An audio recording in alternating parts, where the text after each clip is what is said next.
மகாராஷ்டிராவில் தேர்தலில் மண்டல வாரியாக கட்சிகள் பெற்ற இடங்கள் எவ்வளவு, யாருக்கு எந்த மண்டலம் சாதகமாக உள்ளது என்பதை மேஜிக் வால் மூலம் விளக்குகிறார் நெறியாளர் காயத்ரி.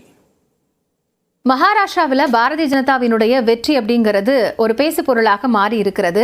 முக்கியமாக இந்த மண்டல வாரியாக இருக்கக்கூடிய விஷயங்களை நம்ம பார்க்க வேண்டியதாக இருக்கிறது. விதர்பா பகுதி அப்படிங்கிறது மிக முக்கியமாக பொருளாதார ரீதியாகவும் சரி, அடிப்படையில் வாக்கு சதவீதத்தை பிரிக்கக்கூடிய மக்களை கொண்ட ஒரு பகுதியாகவும் பார்க்கப்படுகிறது.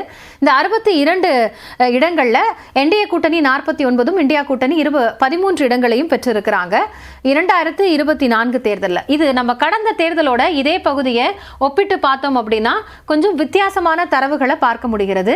அதாவது இந்த 62 இடங்கள்ல பாரதிய ஜனதா கூட்டணி 33 சீட்ஸ் வாங்கியிருந்தாங்க, காங்கிரஸ் கூட்டணி 22. கிட்டத்தட்ட இந்த தேர்தலில் அவங்களுக்கு அதிக அளவிலான இடங்கள் கிடைத்திருக்கிறது. 49 அப்படிங்கும் பொழுது 15 இடங்கள் அளவிற்கு கூடுதலாக அவங்க பெற்றிருக்கிறாங்க. யார் விதர்பா பகுதியில் அதிக அளவிலான வாக்குகளை பெறாங்களோ அவங்க தான் வெற்றி பெறத்துக்கான வாய்ப்பு இருக்கு அப்படிங்கிற ஒரு சேயிங் இருக்கு. நாக்பூர் டிஸ்ட்ரிக்ட் உள்ளடக்கிய விதர்பா மண்டலம் அப்படிங்கிறது RSS ஹெட் குவார்ட்டர்ஸ் இருக்கக்கூடிய பகுதிங்கிறதுனால பிஜேபிக்கு ஒரு ஸ்ட்ராங் ஹோல்டு இருக்கக்கூடிய ஒரு மண்டல பகுதியாகவும் இது பார்க்கப்படுகிறது. அடுத்து நம்ம பார்க்க வேண்டிய ஒரு முக்கியமான மண்டலம் அப்படின்னு பார்த்தோம்னா நார்தன் மகாராஷ்டிரா.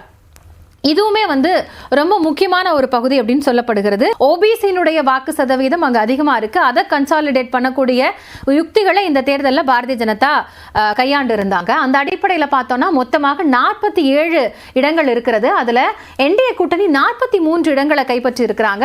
இந்தியா கூட்டணி தரப்புல இருந்து 3 இடங்களை கைப்பற்றி இருக்கிறாங்க. சரி, இதுவே 2019 தேர்தலில் இதே 47 இடங்கள் எப்படி ஒர்க் அவுட் ஆயிருந்ததுன்னு பார்த்தோம்னா இங்க 3ஆக பெற்றிருக்கக்கூடிய காங்கிரஸ் கூட்டணி கடந்த தேர்தலில் 20 இடங்களை கைப்பற்றி இருந்தது. சோ இது ரொம்ப கவனிக்க வேண்டிய ஒரு விஷயமாக இருக்கிறது.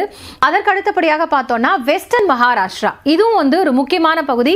விவசாயம் சார்ந்த தொழில் செய்வோரையும் உள்ளடக்கக்கூடிய ஒரு பகுதியாக இருக்கிறது. ஒட்டுமொத்தமாக 58 தொகுதிகள். இதுல 2019 நம்ம பார்த்தோம்னா காங்கிரஸ் கூட்டணியிலிருந்து 31 இடங்களை கைப்பற்றி இருந்தாங்க. பிஜேபி கூட்டணி 22 இடங்கள். அதுவே நடந்து முடிந்த இந்த தேர்தலில் பார்க்கும் பொழுது ரொம்ப இன்ட்ரெஸ்டிங்கான ஒரு விஷயம் என்னன்னா 45 இடங்களை பாரதிய ஜனதா கூட்டணியும் இந்தியா கூட்டணியிலிருந்து வெறும் 11 இடங்களை தான் செக்யூர் பண்ணியிருக்காங்க. ஸோ இது பெரிய அளவிலான ஒரு பேசு பொருளாக பார்க்கப்பட்டது. ஏன்னா விவசாயிகளுக்கு அதிருப்தி இருக்கிறது, ஃபார்மர் டிஸ்ட்ரெஸ் இந்த தேர்தலில் மிகப்பெரிய ஒரு தாக்கத்தை ஏற்படுத்தும்னு சொல்லப்பட்டிருந்தது. அது எல்லாத்தையும் முறியடிக்கக்கூடிய விதமா இந்தியா கூட்டணி தரப்பிலிருந்து வெறும் 11 இடங்கள் கைப்பற்றிருக்கக்கூடிய நிலையில என்டிஏக்கு இந்த மண்டலமும் சாதகமாக அமைந்திருக்கிறது. அப்போ எங்கெங்கெல்லாம் காங்கிரசுக்கான செல்வாக்கு இருந்த பகுதிகளாக பார்க்கப்பட்டதோ அது எல்லாமே பிஜேபி வசம் இந்த தேர்தல்களுக்கு மாறி இருக்கு அப்படிங்கிறதையும் தரவுகள் மூலமாக தெரிந்து கொள்ள முடிகிறது.